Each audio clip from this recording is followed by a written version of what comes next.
daginn og velkomin í Silfrið. Hér á eftir kemur til mín formaður Samtaka atvinnulífsins, Halldór Benjamín Þorbergsson. Við ætlum að ræða hvort að hér á Íslandi ríki jöfnuður eða ekki. Síðan kemur til mín María Rut Kristinsdóttir. Við ætlum að ræða nýjustu byltinguna gegn kynferðisofbeldi og nýja skýrslu sem að hún og fleiri voru að skila til dómsmálaráðuneytisins meðferð kynferðisbrotamála innan réttarvörslukerfisins. En við byrjum hérna á vettvangi dagsins fréttir vikunar með Ómar R. Valdimarssyni, lögmanni, Sirrí Hallgrímsdóttur, ráðgjafa og fyrrverandi aðstoðarmanni menntamálaráðherra, blaðamönnunum og fréttamönnum, Helga Seljan, dagskrárgerðarmanni hér á RÚV og fréttamanni og Ingibjörgu Dögg Kjartansdóttur, ritstjóri Stundarinnar. Ingibjörg, það liggur náttúrulega beint við að byrja á þér. Þetta var nú svona stærsta frétt vikunar, það var þetta lögbann á Stundina sem að varir ennþá. Já. Við svona kannski fréttirnar í vikunni hafa svona skýrt ágætlega frá því hvernig þetta var, en geturðu sagt okkur aðeins svona hvernig stemningin á ritstjórninni núna eftir þetta og hver eru næstu skref í þessu máli hjá Stundinni? Já, ég kannski, langar kannski líka aðeins að segja frá því að þegar þetta gerðist, það þurfti að spyrja út í stemninguna, þá var þetta hálfgert bara áfall fyrir það starfsmenn sem voru á staðnum. Þau voru mjög fá á skrifstofunni. Þegar þeir mæta þarna fyrirvaralaust, fulltrúi sýslumanns og lögmaður þessi slitabús bankans og í rauninni með svona, náttúrulega bara mjög svona afgerandi aðgerðum sem að voru bara mjög erfiðar viðuregnar. Það var erfitt fyrir okkur að svara þess að því við hefðum ekkert svigrúm, við hefðum ekki tíma, við erum að reyna að ná í lögmanninn okkar, hann var á stjórnarfundi, þannig við fórum ykkur svona aðgerð að reyna að finna annan lögmann sem hefur verið að vinna fyrir okkur, náðum ekki heldur strax í hann og þá voru verið svona furða sig á því af hverju við þurftum að vera að tefja þetta svona, af því að við ættum nú í rauninni sem borgarar þessa lands að þekkja lögin. Þannig að þessi aðgerð var mjög svona afgerandi og ég var sjálfstætt erlendis á þessum tíma. Ég var með svolítið kaldhæðnislegt að segja frá því. Ég var stædd í MoMA, Museum of Modern Art í New York, þar sem tjáningin bara algjör og frjáls og óheft. Þannig að alls konar verk mjög ögrandi og varpa upp svona spurningum samfélagið. En svo þegar ég kem heim, þá sé ég bara að það mæti mig bara fólki sem bara ofboðslega þreyttur og ofboðslega brugðið og ofboðslega svona, já, þetta tók á það sem voru á ritstjórnarskrifstofunni á þessum tíma og bara reyndi á alla, hvort sem þeir voru blaðamenn eða starfsmenn að öðru leyti. Og næstu skref þurfti að spyrja þau eru náttúrulega bara, við bíðum eftir stefnu, við höfum sem sagt að hafa viku til þess að leggja fram stefnu í málinu, það á morgun, liðin vika, þannig að hún ætti þá að berast í dag eða morgun, svo munum við fara skaðabótamál. Við þurftum náttúrulega líka það sem að tók við eftir þetta, við þurftum náttúrulega bara að skrifa blað, vorum að gefa blað í sömu viku, það náttúrulega farið óbærslega mikil tími og orka í þetta mál. Bæði umfjöllunina sem við hefðum verið að vinna og eins líka bara vinna úr þessum aðstæðum sem þarna koma upp. Þannig að við þurftum að skrifa svo blað bara fram á nætur þessa daga eftir. Kemur alltaf út einhver sterkasta blaðaforsíða sem það eru að sé hérlendis lengi? Já, okkur fannst við ekki geta setið undir þessu svona þegjandi hljóðlist. Okkur fannst við þurfa að sýna það á forsíðunni að við mættum ekki segja þær fréttir sem við ætluðum að segja. Helgi, þú starfar í sama geira. Hvernig horfir þetta við þér? Þetta er alvarlegt mál. Já, þetta er bara galið og að svo miklu leyti sem þetta auðvitað gagnvart bara tjáningafrelsinu og svona einhverju að því virðist einhverju svona hugsanavillu hjá og svona einhverjum stað sem við erum komin á sem er rosalega hættulegur. Af því að þetta er svona ekki eina vísbendingin, við erum nýbúin að sitja undir því að fyrrverandi forsætisráðherra ákveður að dempa því inn í umræðuna að hann ætli sér að kæra 3 ónefnda fjölmiðla fyrir einhverja ótilgreinda umfjöllun sig en hann ætli svona að bíða með það fram yfir kosningar sem er náttúrulega eitt og sér veit ég ekki alveg á hvaða forsendum hann ætlar að fara í mál og hann náttúrulega tilgreinir það ekki sjálfur en bara svona þessi undirtónn og svona þessi undirliggjandi hótun sem liggur í því sem auðvitað bara galin. Svo það þetta sko, vegna þess líka að ég hélt að þetta væri svolítið frá, að því við megum ekki gleyma því sko að fyrsta verkefni sérstaks saksóknara, héraðssaksóknara þegar hann tók við störfum, var að taka við kæru frá fjármálaeftirlitinu sem að einhverra hluta vegna ákvað að gera það að sínu fyrsta verki eftir að hafa sko einhvern veginn sofið af sér bankahrunið, að kæra 6 blaðamenn fyrir brot á bankaleynd. Þetta var sko 2008. Þetta er fyrsta verkefni sem héraðssaksóknarinn á Íslandi fékk eftir bankahrunið. Það var að hlaupa á þetta blaðamönnum sem voru að reyna að upplýsa það hvernig það gat eiginlega gerst að bankakerfið á Íslandi hrundi. Og Kaupþingsleikin. Já, síðan og það voru fleiri mál, þetta voru nokkrir blaðamenn. Þetta mál fór til héraðssaksóknara, það var fellt niður, síðan kemur það settur ríkissaksóknari sem Björn L. Bergsson sem fær það mál til sín og hann kemst að þeirri niðurstöðu sem að er rétt og bara með að skoða lögin og skoða lögskýringargögnin og skýringarna sem koma með því að sko að það er engar forsendur til þess að höfða mál á hendur blaðamönnum fyrir brot á bankaleynd þegar að umfjöllunarefnið á klárlega erindi til almennings og hann færir rauk fyrir því að þó að bankaleynd sé brotin á einhverjum staði í þessu ferli að þá fylgi ekki, þegar búið er að brjóta bankaleyndina og blaðamaðurinn fær gögnin sem hann síðan upplýsir þá færist ekki bankaleyndin yfir til hans að því gefnu að umfjöllunarefnið eigi erindi við almenning sem það sannarlega á. Þannig að ég held bara að við værum búin að þessu. Síðan fáum við þetta að heyra það í gær, Jón Trausti segir svo frá því í gær og það hefur svona verið svolítið náttúrulega með hreinum ólíkindum að hlusta á svo sýslumanninn sem að lætur eins og þetta hafi svona verið bara í raun að hann hafi svona bara verið að stoppa einhverja atburðarás og það felist ekki í því nein afstaða og eitthvað annað og bara hvernig vinnubrögðin eru. Hann kemur hann inn með einhverja óljósa kröfu sem ég skora bara á alla að lesa vegna þess að ég held sko að það þarf að fara að ræða það hvernig þið lögmenn sko skilið frá einhver texta. Það að þú getur sett konseptið undirorpið 4 sinnum eða eitthvað inn í einhvern texta sem efnislega segir ekki neitt og einhvern veginn og ég veit ekki hvort sýslumaður hefur fengið svona bara hann hefur verið svona upp með sér að fá þetta eða bara ekki alveg skilið þetta því það þarf virkilega að leggja á sig af því það er engar sönnur færðar á það að það sé verið að fara að valda einhverjum skaða á einkalífi einhvers út frá því sem að stundin hafi hugsanlega og svo kemur sýslumaður og fulltrúar hans inn og Ingibjörg kannski veit það betur en Jón Trausti sagði frá því í gær og að því að yfirvofandi hættan var svo að það ætti bara að fara að henda bankaupplýsingum fjölda Íslendinga inn. Þau eru aldrei spurðið að því hvort að það standi yfirleitt til, hvort að það séu gögnin sem þau eru með.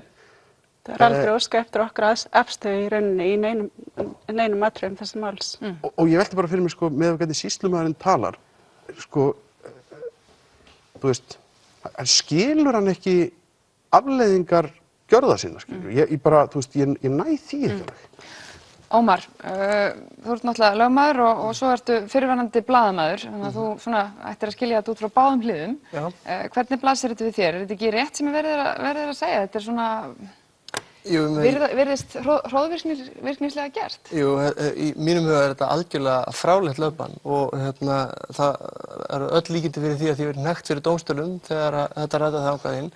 Gallinn náttúrulega sá að tímaramminn sem þar er á milli frá því að lögbannið er sett á þar til að niðurstaða fæst endanlega fyrir dómstólum getur verið mjög löng og þar alveg búið að eyðileggja allar þær hugsanlegu fréttir sem í gögnunum voru fyrir stundinni sem er ekki gott mál.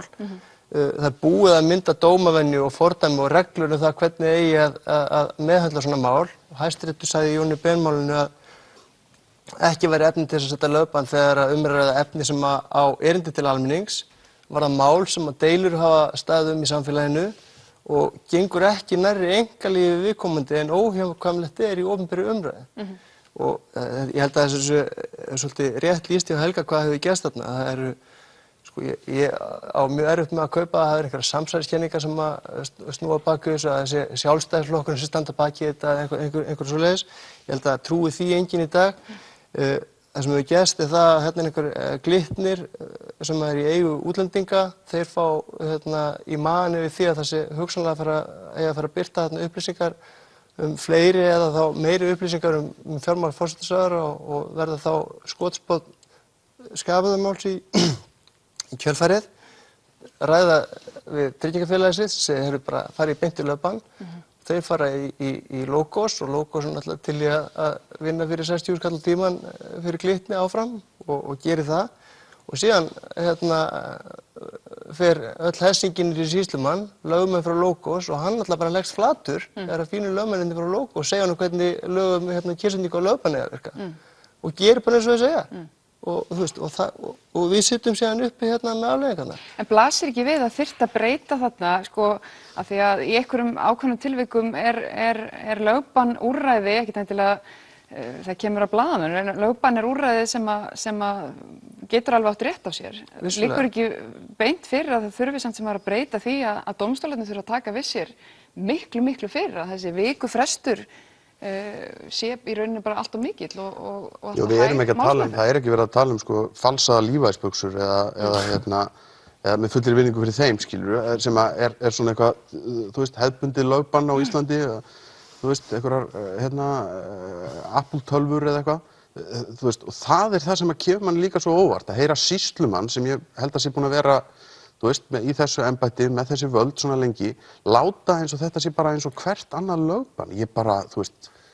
Já, það sem að þyrfti náttúrulega að gerast er það að þegar við erum með mál þar sem að vegast á friðhelgi einkalífsins og tjáningarfrelsis annars vegar og tala ekki þegar á að fara að setja lögbann á einhverja fjölmiðla út af einhverju yfirvofandi umfjöllun, þá á þetta náttúrulega að vera þannig að sýslumaður á náttúrulega bara átómatískt að hafna lögbanninu og þá getur viðkomandi aðili sem er að sækjast eftir í borið málið undir dómstóla. Það er náttúrulega ekki eðlilegt að þessi aðili framkvæmdarvaldsins sem sýslumaður sé að setja lögbann, tala ekki þegar er að ræða eins og í þessu dæmi þar sem að stundin hefur umfjöllun einn af handhöfum framkvæmdarvaldsins og þá sé það bara einhver annar armur framkvæmdarvaldsins sem kemur inn og setur lögbann og frekar umfjöllun. Auðvitað er að frekar dómstólar sem er að endurskoða þá ákvörðun. Það bara liggur í augum uppi. Sirrí, hvernig blasir þetta þér? Ég tek undir það. Mér finnst þetta lögbann alveg fráleitt og ég held að flestum finnist það. Það hefur verið, ég held að allir forystumenn flokkana og þar á meðal Bjarni Benediktsson hafi lýst því yfir að þeir séu mótfallnir þessu lögbanni. Böndin beindust svona nokkuð strax í upphafi, töluvert að honum og margir sem héldu að hann einmitt væri sem hefði staðið fyrir sig. Jú, stundum setti það svo sem þannig upp og kannski var það þeirra upplifun af því að þau voru að fjalla mál forsætisráðherra en það hefur nú komið á daginn að það var ekki þannig. Ég hins vegar, sko, mér finnst líka annar vinkill á þessu að þessi gögn hafa verið í umferð í talsverðan tíma og það hafa aðrir fjölmiðlar, þeim hefur verið ótað öðrum fjölmiðlum. Það er búið að vinna þessi gögn heilmikið í hendurnar á fjölmiðlum. Mér skilst að þarna sé einhver mappa sem merkt þingmenn og það er bara einn þingmaður og það er Bjarni Benediktsson og öll gögn hann. Þetta eru gögn sem eru 10 til 14 ára gömul og það er ekkert nýtt að koma þarna fram og að rannsaka allt saman og svo framvegis. Bíddu, Sirrí, hættu. Heyrðu, leyfðu nú öðrum að koma stað, Helgi. Nei, leyfðu bara öðrum að koma stað. Þú getur svarað eftir. Nei, þetta er bara ekki rétt. Leyfðu bara öðrum að koma stað. Þetta er ekki rétt. Já, þú getur svarað eftir. Þetta er nákvæmlega svona og rannsóknarnefnd Alþingis, hún fékk til þess allar heimildir til þess að fara yfir þetta allt saman og örugglega meira til og komst að þeirri niðurstöðu að það var ekkert athugavert. En það sem ég er að tala er að þessi gögn hafa verið í umferð og það hefur verið stöðugt streymi af gögnum sem að lúta bankaleynd að fara frá Glitni til fjölmiðla frá árinu 2012 og jafnvel eitthvað fyrr. Og þannig að það er sérstakt að þau hafi ekki gripið inn í fyrr. Það er ekki, þetta er ekki fyrsti gagnarleikinn frá Glitni. Eða frá öllum bönkunum. Það er það sem er líka svo skrítið. Það er vísað í það sérstaklega líka í þessu að það hafi verið fjallað hæstaréttardómara og hlutabréfakaup þeirra. Já. Þú veist. Og afskriftir einhverja ég meina, lögmanna, hæstaréttarlögmanna. Ég veit svo sem ekki, þú veist, við höfum ekki verið með þessi gögn í höndunum.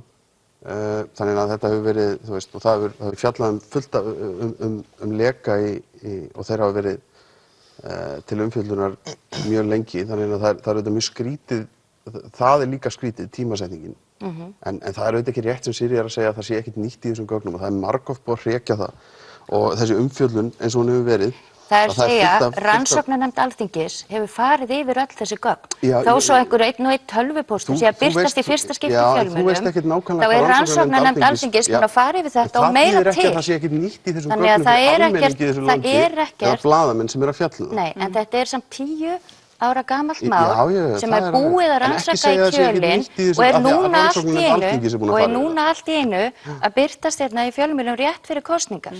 Ég meina það, þú veist, En þetta er náttúrulega bara mismunandi fréttamat. Já, já, það eru bara já, mjög já. margir Já, já. sem hafa áhuga á að sjá nákvæmlega hvernig þessi viðskipti áttu sér stað og þarna rétt fyrir hrunið. Áttu fjölmiðlar ekki að fjalla um þetta þá? jú, fjölmiðlar mega fjallum og fjölmiðlar og tala nú ekki hérna, sem sagt á frjálsum markaði geta bara tekið þá stefnu sem þau vilja og stundin hefur gert það og hefur fullan rétt af því og það kemur ekki verð út fyrir neitt eins og Sjálfstæðisflokkinn að þetta lögbann hafi verið sett á. Kemur náttúrulega mjög illa út fyrir lýðræði í þessu landi Og fyrst lýðræði, fremst, já, og ég tek undir borgaræði í það, þessu landi, þetta algjörlega. Sjálfstæðisflokkurinn sé talsvert aftarlega í kröfuhafröðinni þar. Já, ég meina en ég segi, en- þú veist, af því að það verið að setja eitthvað pólitísk formerki á þetta, þá segi ég þetta. Já, ég reyndar hef enga Að- trú á því að þetta sé gert af einhverjum pólitískum hvötum. Nei, Ég held að þetta sé nei, bara ég held að það hafi típist núna íslenskt komið í ljós. fús, eins og það er kallað. Ingibjörg, Amen. búum við skert fjölmiðlafrelsi á Íslandi með þessari ákvörðun? Þetta er eins og Helgi var að segja, við erum með forsætisráðherra fyrirverandi sem ætlar í einhvers konar meiðyrðamál við ótilgreinda blaðamenn. Margir blaðamenn á stundinni og náttúrulega víðsvegar búa við það að hér er blaðamennum stefnt bara ítrekað fyrir oft litlar sakir og því hefur verið snúið óvenjulega oft við hjá Mannréttindadómstólnum. Eru fjölmiðlar í erfiðari stöðu hér heldur en annars staðar? Já, ég vil meina það að við sem, við erum náttúrulega, bara við berum okkur saman til dæmis við Norðurlöndin. Það erum við eina ríki sem fær enga ívilnanir eða styrki frá hinum opinberum aðilum. Og við sem sagt, við búum með sérstakar aðstæður, fjölmiðlar á Íslandi, við búum á mjög litlu landi þar sem markaðurinn er lítill, framleiðslan er jafn dýr og annars staðar. Við fáum enga styrki, við fáum engar ívilnanir eins og ég var að segja. Við fáum heldur ekki að njóta sannmælis eins og þessi máli hefur stillt upp að það sé við sem að keyra því núna rétt fyrir kosningar meira í að því að við höfum einhvern svona pólitískan tilgang sem að þegar okkar mati bara það þarna er að koma fram upplýsingar sem að varpa ljósi það að það sem hefur áður verið sagt sé annarkvort rangt eða villandi, það hefur ekki verið gefnar fullnægjandi upplýsingar þessi mál. Og svo er það náttúrulega bara alltaf mat hvenær er búið að gera mál fyllilega upp, þú veist hversu langt að uppgera ganga og sumum finnst bara nóg að vita að forsætisráðherra hafi verið í viðskiptum, samhliða pólitík. Aðrir vilja vita hvernig hann beitti sér sem stjórnmálamaður í samskiptum við banka sem hann var í viðskiptum með. Þannig að þú veist, það er alltaf bara mat fólks hvernig það á að vera en við búum samt í þannig samfélagi að það hefur verið gefið leyfi til þess að vega alltaf að trúverðuleika og starfsheiðri blaðamanna. Við erum með ríkisstjórn og höfum verið með lengi fyrir ríkisstjórn starfaði líka þannig þar sem að vissir flokkar þeir svara ekki ákveðnir ráðherrar og ráðuneyti svara ekki fyrirspurnum frá fjölmiðlum eins og til dæmis Stundinni. Okkur var ekki heldur svar þegar við vorum með DVF en það hefur aukist mjög, við vorum með til dæmis viðtöl við alla stjórnmála flokkana, formann alla stjórnmálaflokka fyrir kosningarnar í fyrra. Það var einn sem að neita að svara spurningu Stundarinnar, það var Bjarni Benediktsson og hann segir... Fáðu eitthvað skýringar á þessu? Við fáum engar skýringar nefnum bara þegar núna í síðustu viku þar sem að segist ekki hafa haft góða reynslu því að svara blaðamönnum þessara miðla, Reykjavík Media og Stundarinnar og ég veit ekki til hvers hann er að vísa því að hann svarar okkur aldrei og við fáum ekki tækifæri til þess að vinna úr viðtölum við hann og við myndum gera það bara með sama hætti og við vinnum úr viðtölum við alla aðra. Það er að segja að fólk væri bara komið sín sjónarmiðum á framfæri hjá okkur eins og annars staðar. Og þetta er bara, þetta umhverfi, þetta er andrúmsloftið sem við búum við. Við náttúrulega, þú veist, sé aðstoðarmann ráðherra fara fram á fangelsisdóm yfir blaðamönnum í umfjöllunum í lekamálið vegna mistaka sem voru leiðrétt samdægs og beðast afsökunar á. En þetta er einhvern viðbrögðin og þetta er umhverfið sem við búum við. það er enginn að beita sig fyrir því að ákvæði í almennum hegningarlögum sem heimilar fangelsisdóma yfir blaðamönnum að því sé breytt eða það sé afnumið. Það er enginn að beita sig fyrir því að... Lagði ekki Birgitta fram frumvarp með breytingartillögum á þessu sem að ég held að hafi ekki komist fyrir í umræðu á þinginu? Það er eins og þessi markvisst verið að halda fjölmiðlum á Íslandi veikum og það er eins og þessi vilji ráðamanna til þess að því þeir eru vissulega ekki að beita sig fyrir því að staða þeirra verið sterkari og Íslenska ríkið hefur eins og það segir margoft verið dæmt fyrir brot á tjáningarfrelsi blaðamanna. Það hefur gerst ítrekað og það gerst aftur og aftur og aftur og enn heldur Hæstiréttur áfram að dæma blaðamenn, dómurinn þar sem að blaðamenn voru dæmdir fyrir nota orðið rannsókn en ekki skoðun. Hann fjall til dæmis eftir að ríkið hefur margoft verið dæmt fyrir að brjóta gegn tjáningarfrelsi blaðamanna. En þetta heldur alltaf áfram þessi staða, hún er ekki að batna. Mér finnst líka bara athyglisvert einmitt í þessari umræðu að vera með forsætisráðherra sem treystir sér ekki til að tala við blaðamenn Stundarinnar eða Reykjavík Media en hann fer í viðtal þar sem hann setur athugasemdalaust undir orðum þáttastjórnenda sem kallar þessa blaðamenn, nafngreinda blaðamenn, böðla og talar þá sem pörupilta og götustráka. Við erum að tala þá blaðamenn sem í hópi þeirra sem hafa fengið flesta tilnefningar og flest blaðamannaverðlaun á landinu. En það er ekki gerð athugasemd við þetta. Þetta er umhverfið sem við búum í og það mér finnst það ekki, persónulega finnst mér það ekki eðlilegt. Það sé hægt að sigta út ákveðna miðla og vega trúverðugleika þeirra með þessum hætti. Helgi, hvað er hægt að gera í þessu? Sko, ég held að þetta sé partur af þessu er líka bara kannski, svo ég reyni bara að skilja svona hvað býr að baki. Það er auðvitað búið að vera svona stuttur þráður og fætingur í öllum síðan og fyrir hrun. Ég held að þetta sé svolítið spurningin að fyrir alla andofan í magan og svo held ég að þetta sé líka svolítið spurningum bara hugarfarsbreytingu og menn fara að gera sér aðeins betur grein fyrir því að að fjölmiðlar eru ekkit eru ekki sjálfkrafa óvinir þó þeir hvað ég segja bladra ekki stanslaust ofan í því Þannig og svo held ég þetta sé líka spurningum að það hefur náttúrulega verið misskilningur út í heimi alveg síðan hrun að hér sé bara einhvers konar útópískt fjölmiðla umhverfi og það kemur bara til vegna þess að það hafi verið lögð fram fullt af frumvörpum á Alþingi sem þingsályktunartillögur frumvörp og ég nefni til dæmis eitt sem er frumvarp vernd uppljóstrara sem er bara lagaumhverfi sem er bara held ég bara í flest öllum vestrænum samfélögum er það bara þannig að það er bara í lögum er bara vernd fyrir uppljóstrara sem hvort sem þeir eru embættismenn eða vinna hjá stofnunum eða hvað sem er þar sem þeir eru varðir fyrir því að þurfa ekki að takast á við afleiðingar eins og vera reknir og vinnu fá ekki starfsframa eða eitthvað ef þeir koma upp til dæmis bara það hvernig er eitthvað ólöglegt athæfi, spillingu, eitthvað í þeim dúr. Þetta frumvarp var lagt fram strax eftir hrun og var unnið nokkuð vel og ég held að hafi margir verið sammála það, en það hefði einhvern veginn datt bara upp fyrir og var held ég aldrei samþykkt held ég. Nei, sko, síðan var IMMI-nefndin sem var þingsályktunartillögu Pírata. Akkurat. Hún IMMI-hópurinn sett á laggirnar og ég satt nú að hluta til í þeim hópi og þá var endurunnin og komið með tillögu að breytingum að þessari meiðyrðalöggjöf og heimildamönnum. Ég hreinlega man ekki, ég held að síðan var bara svo hröð afgreiðsla þarna undir lokin á síðasta þingi þar síðustu ríkisstjórnar. Ég held að þetta hafi ekki farið í gegn. Ég man það samt. Eiga vona því að þetta sé til og þetta er til og það er búið að vinna þetta alveg rétt sem Helgi segir og tekur undir það að við erum með mjög stranga og má alveg endurskoða þetta lagaumhverfi í kringum bæði heimildamenn og meiðyrðalöggjöfina sem ég held að sé frekar hörð hér.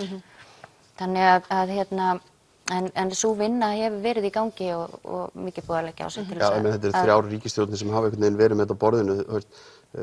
Stjórnir strax eftir hrun, henni var í lófalagið að breyta þessu og þetta lá alveg miklu leyti klárt fyrir. Þetta var tekið aftur upp þegar næsta ríkisstjórn tók við og auðvitað gerist þetta eins og með mörg önnur mál einhvern veginn að það koma 300 mál inn í lok þings alltaf og þá fara menn einhvern veginn að velja og hafna og þá einhvern veginn er þessu þá hefur þetta ekki forgang en það þarf bara að fara að klára þetta. Það er bara að taka ástfóstri við þetta og fylgja þessu eftir. Ég ætla aðeins að skipta gír, förum aðeins yfir í kosningabaráttuna, það er bara vika eftir og svona kannski ekki beint spennandi lokasprettur. Þetta virðist svona í könnunum vera að verða svolítið ljóst. Þetta eru þessar tvær blokkir, Sjálfstæðisflokkurinn og Vinstri græn og síðan eru hinir flokkarnir svona aðeins minni og aðal spennan það hverjir munu vinna annarkvort með öðrum konum flokkum og hvernig verður hægt að búa til stjórn úr þessu.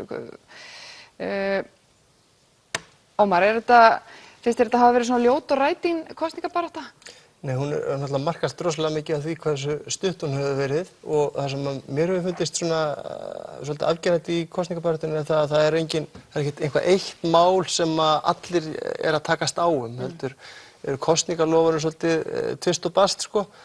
Þannig að mér hefur svolítið, ég hef svolítið saknað þess að sjá þess að þau verið að tala sko fílinn í herbygginu sem ég vil meina að sé sko vaxtagjöld ríkissjóðs. Ég skil ekki okkur að ekki einhver að tala það að það er að greiða niður skuld ríkissjóðs og reyna þá að veita meiri peningum inn í heilbrigðiskerfið og menntakerfið og samgöngurnar og allt það.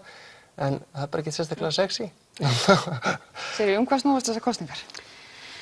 Já, eins og maður segir, hún markast að því hvað hún er snörp kosningabaráttan en líka náttúrulega af allu þessu máli, þess að varðandi það að hún snýr minna að málefnunum og meira að einhverjum 10 ára gamlum málum og ég held að sumir flokkarnir, kannski flokkarna finnst það þægilegt af því að þá þurfa þeir ekkert að útskýra mikið hvað þeir eru að tala en ég held að það væri betra ef að umræðan yrði svolítið málefnalegri allavega núna síðustu dagana af því að hér hafa flokkar sett fram stór loforð, stór óútfærð og óútskýrð loforð og tek náttúrulega dæmi sem Vinstri grænir og skattabreitingarnar sem að þeir vilja fylgja eftir sem eru breytingar næstu 5 árin, 50 til 75 milljarðar á ári í auknum skatttekjum fyrir ríkið.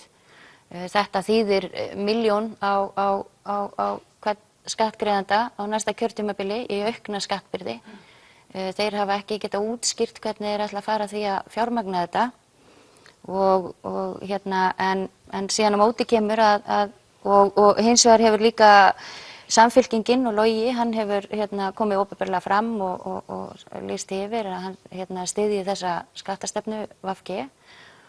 Á móti kemur að það sem er kannski jákvætt er að það er líka pólitísk samstaða ákveðna málaflokka eins og heilbrigðismálin og menntamálin og áherslu flokkana þar eru svipaðar.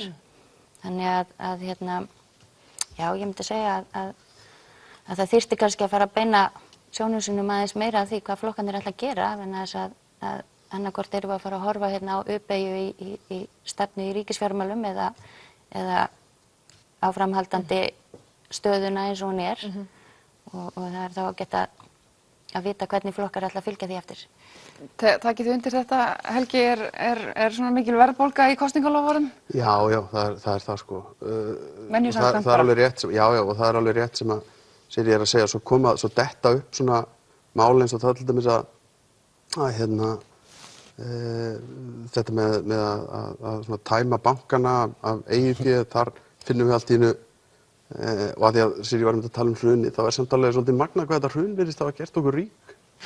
Það við græðum á svona hörmungum, fyrst stríðið og svo kemur þetta hrun og við erum búin að fá fullt af peningum frá kröfuhónum og svo núna aftur erum við að fara að fá 50-70 milljarða innan úr bankakerfinu sem bara virðist vera eitthvað svona dautt fé án hirðis sem er eigið fyrir bankana sem núna geta bara farið aftur að fjármagna sig í útlöndum en það er samt alveg rétt, þú veist, og það er mikil, það er talsverð verðbólga í þessu, ég meina bara hugmyndir eins og þær sem að maður hefur heyrt að það er sem sagt að færa skattleysismörkin upp að 300.000 sem að ég held að, þú veist, þið vel yfir 100 milljarða eða eitthvað.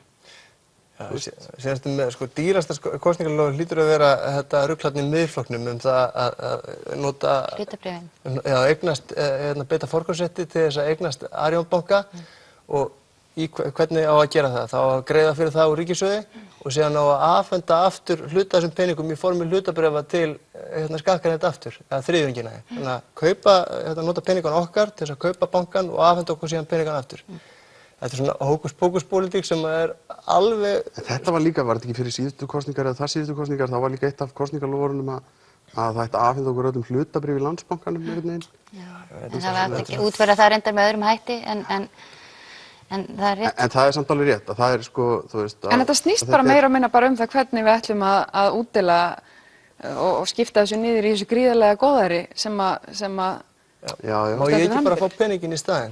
Í staðinn fyrir að fá hlutabréfin. Já,